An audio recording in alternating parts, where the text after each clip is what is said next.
Sa ngalan ng Ama, ng Anak, at ng Espiritu Santo. Amen.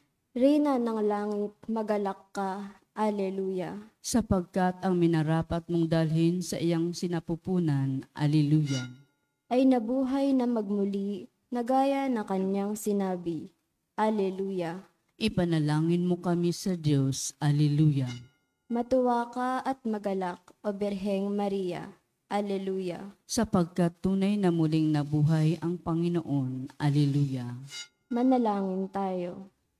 O Diyos, sa pamamagitan ng muling pagkabuhay ng iyong anak na si Jesucristong Panginoon namin, ay minarapat mong paligayahin ang mundo.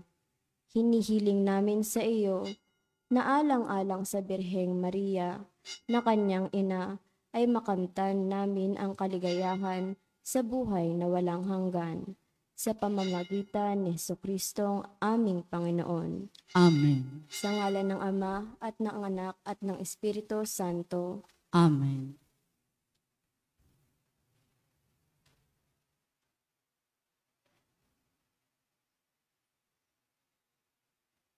Ang mamumuno po sa ating banal na pagdiriwang ngayon, ang ating pong Kora Paroko, Reverend Father Douglas D. Badong. Hallelujah, hallelujah, hallelujah, hallelujah, hallelujah, hallelujah. Ang Panginoon ko siyang nagwagi, kamatayan ay nagapi, pag-asa't buhay siyang handog na tangi. Hallelujah, hallelujah, hallelujah, hallelujah, hallelujah, hallelujah.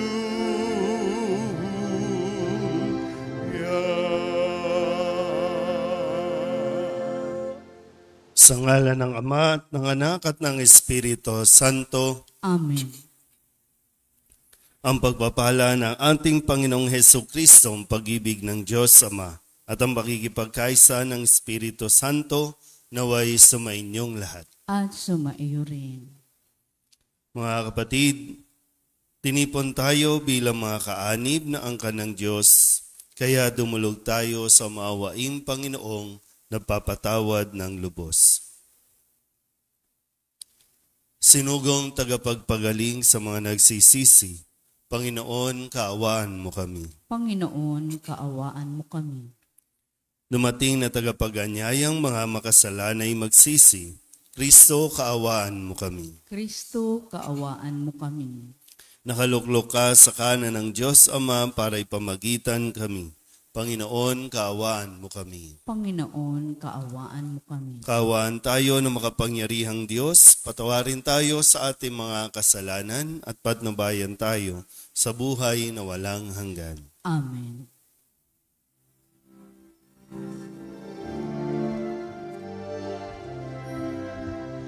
Luwalhati sa Diyos sa kaitaasan, kaloob sa lupa'y kapayapaan.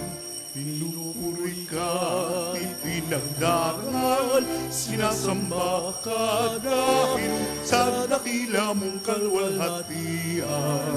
Panginoon naming Diyos sa ng langit, amang makapangyarihan, Panginoong Jesucristo, anak ng Diyos, Kordero ng Ama, ikaw nag-aalis mga kasalanan ng sanlibutan. Tanggapin mo ang aming kahilingan, ikaw na naluluklok sa kanang Ama.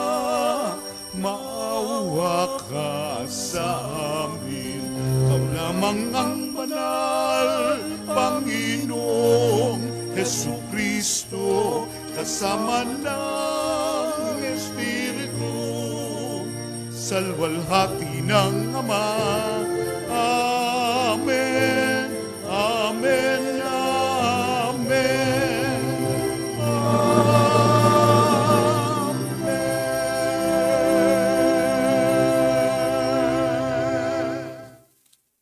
Manalangin tayo. Ama naming makapangyarihan, sa kagalingang dulot ng pagkabuhay ng anak mo sa amin, kami ay iyong patuloy na paunlarin upang sa kinamtan naming paglayang walang maliw, kami magkaroon sa kalangitan ng kaligayahan na ngayon paman sa lupa ay siyang sanhi ng aming pagdiriwang sa pamamagitan ni Jesucristo kasama ng Espiritu Santo magpasawalang hanggan. Amen. Magsiupo na po ang lahat.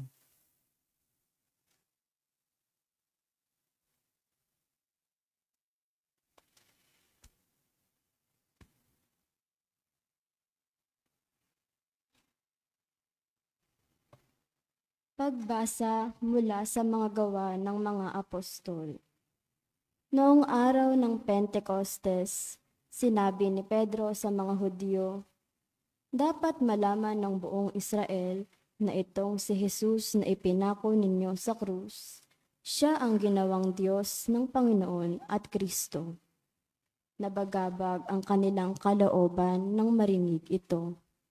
At tinanong nila si Pedro at ang mga apostol, "Mga kapatid, ano ang gagawin namin?" Sumagot si Pedro, "Pagsisihan ninyo talikdan ang inyong mga kasalanan at mapabinyag kayo sa pangalan ni Hesukristo upang kayo'y patawarin at ipagkakaloob sa inyo ang Espiritu Santo, sapagkat ang pangako'y para sa inyo at sa inyong mga anak at sa lahat ng nasa malayo, sa bawat tatawagin ng Panginoong Diyos." Marami pa siyang inilahad upang patunayan ang kanyang sinabi, at nanawagan siya sa kanila, "Lumayo kayo sa masamang lahing ito upang kayo'y maligtas." Kaya't ang mga naniwala sa kanyang sinabi ay nagpabinyag. At nagdagdag sa kanila ang may 3,000 tao ng araw na iyon. Ang salita ng Diyos. Salamat sa Diyos. Salmong tugunan. Awat pag-ibig ng Diyos sa sangkalupa ay lubos. Ulitin po nating lahat. Awat pag-ibig ng Diyos sa sangkalupa ay lubos. Panginooy tapat sa kanyang salita at maaasahan ang kanyang ginawa. Minamahal niya ang gawang matapat. Ang pag-ibig niya'y sa mundo'y laganap. Tugon, Awat pag-ibig ng Diyos sa sangkalupa ay lubos. ang may takot sa Diyos at nagtitiwala sa kanyang pag-ibig ay kinakalinga. Hindi babayaang sila ay mamatay. Kahit magtagutom, sila'y binubuhay. Tugon, Awat pag-ibig ng Diyos sa sangkalupa ay lubos. ang ating pag-asay nasa Panginoon. Siya ang sanggalang natin at katulong. Ipagkaloob mo na aming makamit, o poon, ang iyong wagas na pag-ibig. Yamang ang pag-asay sa'yo'y nasasalig. Tugon, Awat pag-ibig ng Diyos sa sangkalupa ay lubos. Magsitayo na po ang lahat. Hallelujah, hallelujah, hallelujah, hallelujah, hallelujah.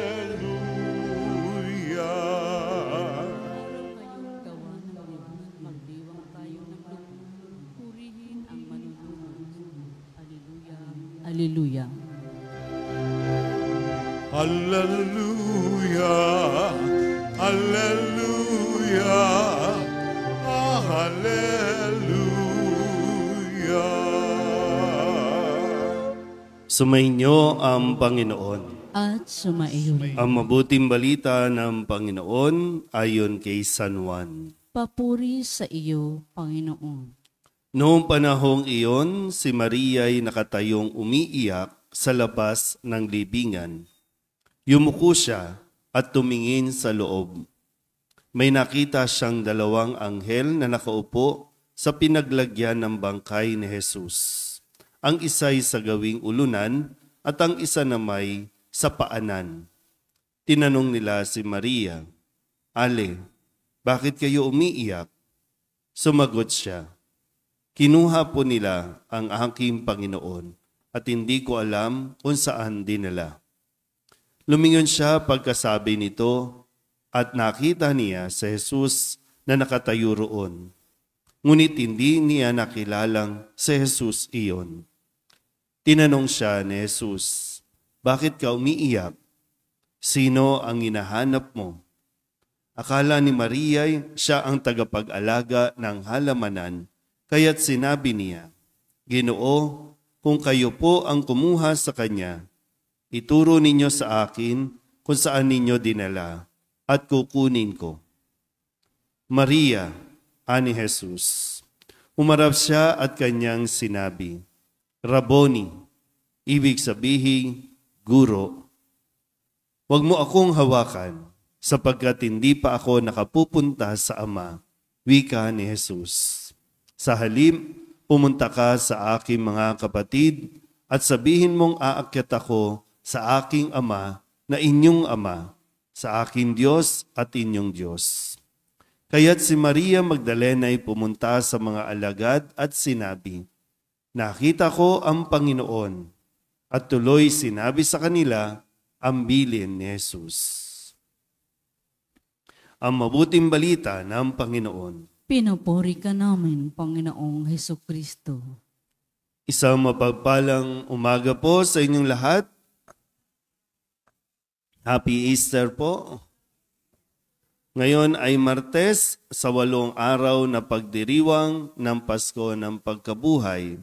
Kahapon, Lunes, narinig natin ang pahayag ng Ebanghelyo mula kay San Mateo, kung saan nakita nitong mga babae sa Jesus at sila'y binigyan ng isang misyon na pumunta sa mga alagad at doon ay sinabi na makikipagkita si Jesus sa kanyang mga alagad doon sa Galilea. Ngayon naman, ang narinig nating kwento o pahayag na mabuting balita ay mula kay San Juan. Dito ay parang mas madrama, yung kwento na nakatuon kay Maria Magdalena na siya ay nananatili pa doon sa libingan matapos na, kung susundan natin yung kwento, nakita ni Maria Magdalena na wala na yung bato, kaya't dali-dali pumunta siya doon sa mga alagad kay Pedro at Juan at muli bumalik sa libingan at nung wala na marahil yung dalawa, siya na lang naiwan dahil nga inaakala niya na ninakaw ang bangkay o ang katawan ni Jesus. Pero dito ay mismong si Jesus na ang nagpakita sa kanya. Pero sa umpisa, hindi niya makita kung kaya tinanong ni Jesus kung bakit siya umiiyak. At matapos na mapaliwanagan, ay nakilala na ni Maria Magdalena, kung sino yung nagsasalita at yun ay si Jesus. Matapos noon, binigay na ulit ang misyon ni Maria na pumunta sa mga alagad at ang kanya pong ipinahayag na pananampalataya na nawa ay atin din pong maipahayag. Sinabi ni Maria Magdalena, "Nakita ko ang Panginoon." Kaya yung tanong nga sa atin, nasaan na ba tayo ng punto ng ating buhay ngayon? Yung estado ng buhay natin. Kung sa pagdiriwang natin, itong nakalipas na linggo, nakita ba natin ang Panginoon? O wala pa rin? At nandoon pa rin tayo sa pakiramdam o sa estado na namatayan kasi tayo, nasaktan kasi tayo, nabigo kasi tayo, kaya hindi pa tayo makaalis-alis doon sa libingan. Hindi ko alam kung gusto ba natin pumasok o doon lang tayo sa labas. Kapag nawawalan tayo ng mahal sa buhay, namamatayan tayo, o kaya naman yung inaasahan natin, kapag nawawala ito, para bang pakiramdam natin, umihinto na ang mundo natin. Pakiramdam natin, parang hindi lang yung namatay, yung nawalan ng buhay, pati yung buhay, wala rin buhay. Pero muli, yung hamon ng muling pagkabuhay ni Kristo, hindi tayo dapat doon sa libingan. Hindi yon ang lugar natin, kundi may misyon tayo na dapat nating ipagpatuloy na sinimulan ni Jesus, ipagpapatuloy natin hanggang sa abot ng ating makakaya. Kaya itong si Maria Magdalena, unang nagpahayag na nakita niya ang Panginoon at nawa tayo rin makita natin ang Panginoon at masabi din natin sa mga tao. Mahirap po kasi kung mahirap yung tayo ang nagpapahayag pero tayo mismo ay walang buhay. Mahirap ipahayag yung pananampalataya natin. Si Kristo ang nabuhay kung ang ating pananampalataya ay naiiwan sa pagkamatay. Naiwan lang doon sa pagkabigo. Tandaan natin lagi, hindi dito nagtatapos, kundi meron pang kailangan ipagpatuloy na buhay. Hindi ikaw ang namatay. Kung tutusin, lahat ng namatay, sumakabilang buhay na doon sa kabila. So ngayon tayo, sana po mas tingnan natin, no? Mas maging masigla nawa tayo, mas maging masaya nawa tayo kasi yun ang buhay ng isang Kristiyano. Hindi lulugo-lugo, hindi lalamya-lamya at lalong-lalong hindi namumuhay sa kalungkutan. Kundi nagpapatuloy mabuhay, nagpapatuloy isabuhay ang ating pananampalataya. Amen?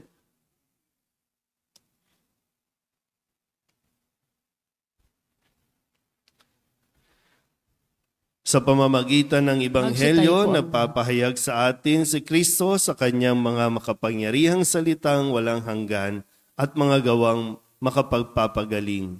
Sa pamamagitan niya, buong pagtitiwala tayong manalangin at ang ating itutugon, Panginoon, dinggin mo ang aming panalangin. Panginoon, dinggin mo ang aming panalangin.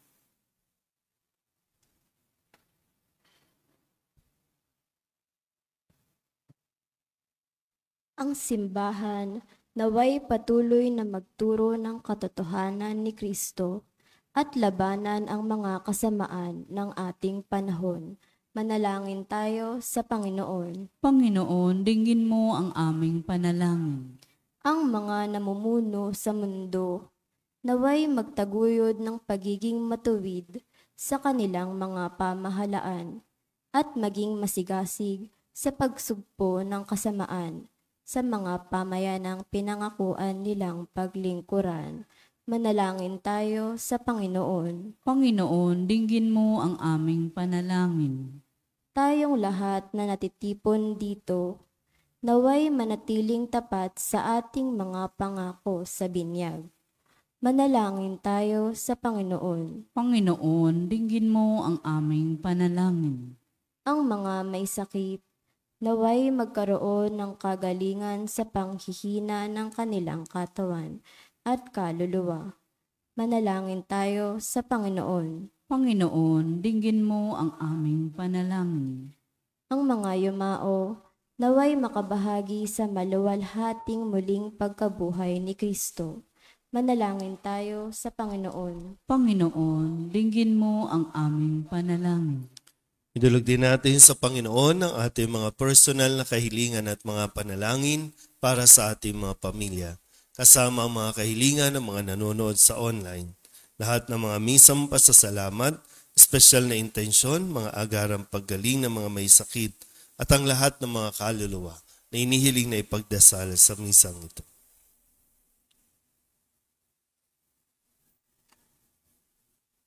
Ang lahat ng ito inihiling namin sa ngalan ni Kristong aming Panginoon. Amen.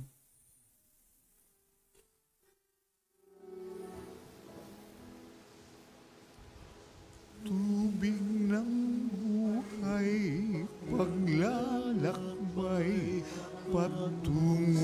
sa bagong buhay. O Jesu Kristo, aming gabay, basbasan mo ang aming alay. Bukal ng liwanag, nagbibigay ilaw sa mga bulag. Kami lumalapit sa iyong batis upang makakita. Tubig ng buhay, paglalakbay, patungo sa bagong buhay. O Jesu Kristo, aming gabay, basbasan mo ang aming alay. Basbasan mo ang aming alay.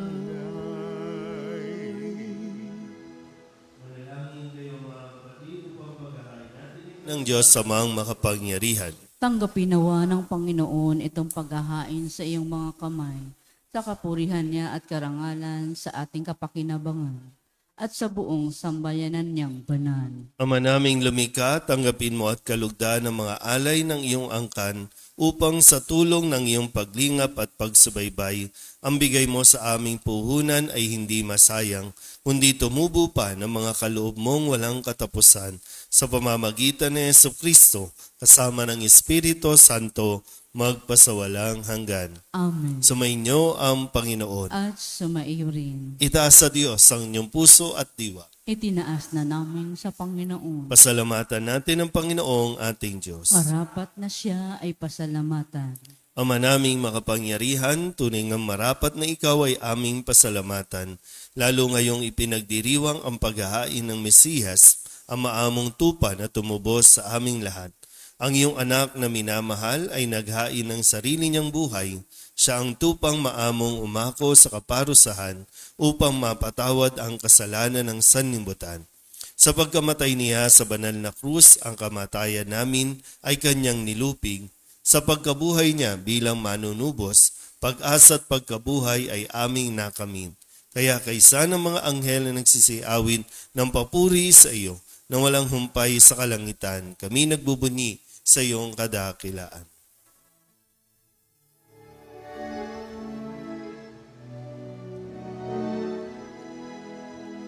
Santo, Santo, Santo, Diyos makapangyarihan, napupuno ang langit at lupa ng kaluwalhatian mo.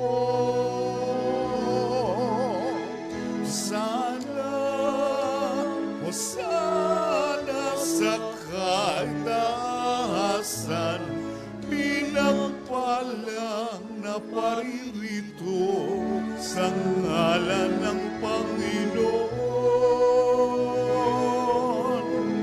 Hosana, Hosana sa kaitaasan.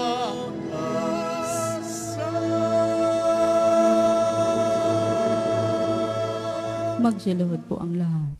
Ama naming banal, ikaw ang bukal ng tanang kabanalan.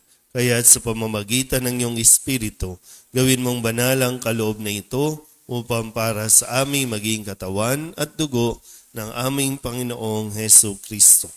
Bago niya pinagtiis ang kusang loob na maging handog, hinawakan niya ang tinapay, pinasalamatan kaniya, binaghati-hati ni iyon, iniabot sa kanyang mga alagad at sinabi, tanggapin ninyong lahat ito at kanin, ito ang aking katawan na ihahandog para sa inyo.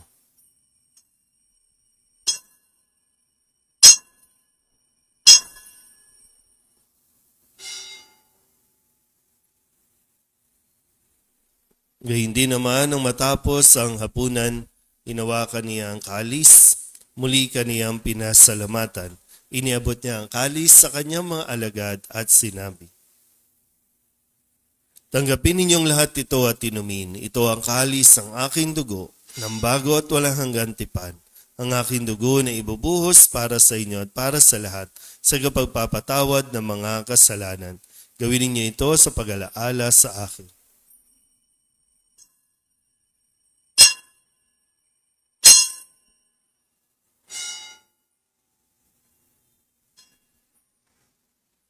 Ipagbunyi natin ang misteryo ng pananampalataya. Si Kristo'y namatay, si Kristo'y nabuhay, si Kristo'y babalik sa wakas ng panahon. Ama, ginagawa namin ngayon ang pag-alaala sa pagkamatay at muling pagkabuhay ng iyong anak, kaya tiniaalay namin sa iyo ang tinapay na nagbibigay buhay at ang kalis na nagkakaloob ng kaligtasan. Kami napapasalamat dahil kami iyong minarapat na tumayo sa harap mo para maglingkod sa iyo. Isinasamo namin kami magsasalo-salo sa katawan at dugo ni Kristo ay mabuklod sa pagkakaisa sa pamamagitan ng Espiritu Santo. Ama, lingapin mo ang iyong simbahang laganap sa buong daigdig. Puspusin mo kami sa pag-ibig kaysa ni Francisco na aming Papa at ni Jose na aming Obispo at ng Tanang Kaparian. Alalahanin mo rin ang mga kapatid naming nahimlay na may pag-asang sila'y muling mabubuhay, gayon din ang lahat ng mga pumanaw. Kawaan mo sila at patuloyin sa iyong kaliwanagan. Kawaan mo at paginapating kaming lahat na makasalo sa iyong buhay na walang wakas. Kaysa ng mahal na Birhen Maria na ina ng Diyos, ng kabiyak ng puso niyang si San Jose. Kaysa ng mga apostol at ng lahat ng mga banal na namuhay dito sa daigdig ng kalugod-lugod sa iyo. May pagdiwang nawa namin ang papupuri sa ikararangal mo sa pamamagitan ng iyong anak na aming Panginoong Hesu Kristo.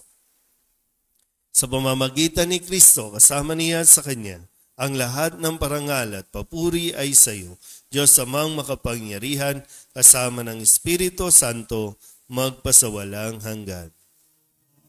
Amen, amen, amen. Amen, hallelujah. Purihin ang Diyos, purihin ang Diyos. Amen, hallelujah. Amen, amen, amen. Amen,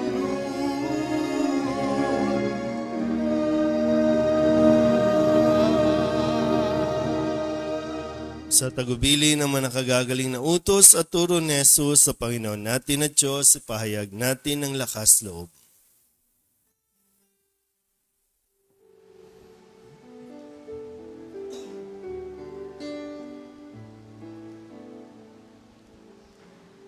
Ama namin, sumasalangit ka, sambahin ang ngalan mo, mapasa amin ang kaharian mo, sundin ang loob mo dito sa lupa para lang sa langit. Bigyan mo po kami ngayon ng aming kakanin sa araw-araw at patawarin mo kami sa aming mga sala para ng pagpapatawad namin sa nagkakasala sa amin, at huwag mo kaming ipahintulot sa tukso, at yadya mo kami sa lahat ng masama. miedya sa lahat ng masama, pagkalooban ng kapayapaan araw-araw, iligtas sa kasalanan at ilayo sa lahat ng kapahamakan. Samantalang aming pinananabikan ang dakilang araw ng pagpapahayag ng tagapagligtas naming sa Jesucristo. Sapagkat iyo ang kaharian at ang kapangyarihan at ang kapurihan magpakailanman. Amen. Panginoong Jesucristo, sinabi mo sa iyong mga apostol, kapayapaan ang iniiwan ko sa inyo, ang aking kapayapaan ang binibigay ko sa inyo. Tunghayan mo ang aming pananampalataya at huwag ang aming mga pagkakasala. Pagkalooban mo kami ng kapayapaan at pagkakaisa ayon sa iyong kalooban kasama ng Espiritu Santo magpasawalang hanggan. Amen. Ang kapayapaan ng Panginoon ay laging sumainyo. At sumaiyo rin. Mabigayin po tayo ng kapayapaan sa isa't isa.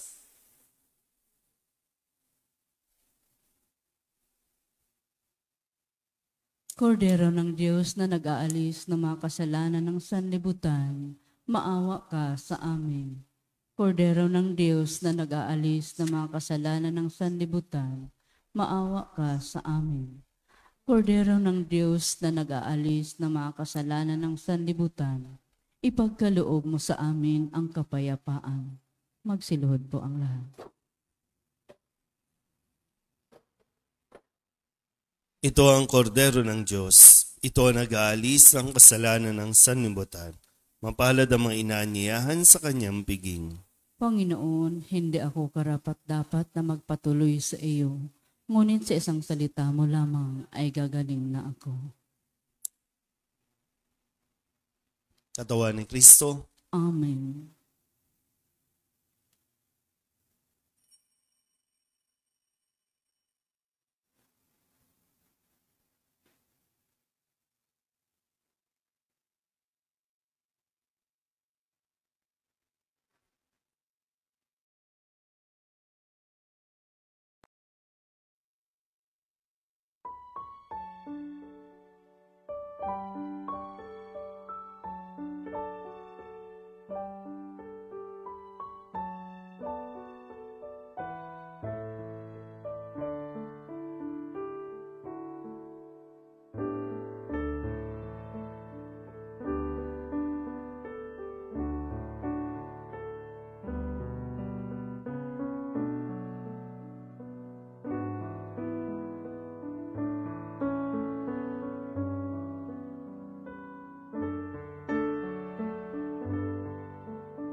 Manalangin tayo.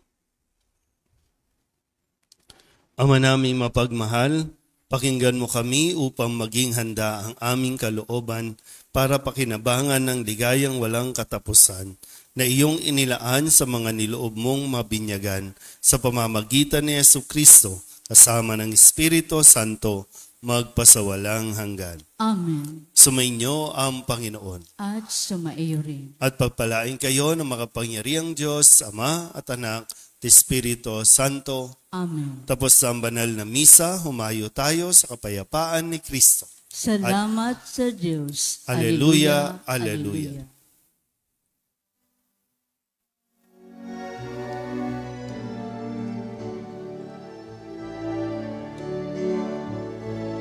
Mayong nagtipaya, kanyang pagkalingat Ama, sa buhay, pag-ibig at katarungan, tanda ng kanyang kaharian. Sa panahong tigang ang lupa, sa panahong ang ani sa gana, sa panahon ng digmaan at kaguluhan, sa panahon ng kapayapaan, mayroon at tibayan, kaniyang pagkalingat habang sa buhay, pag-ibig at katarungan, tanda ng kaniyang kaharian.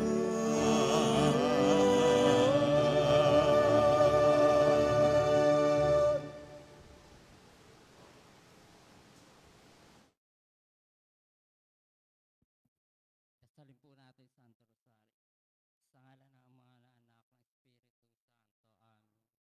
Sumasampalataya ako sa Diyos amang makapangyarihan sa lahat.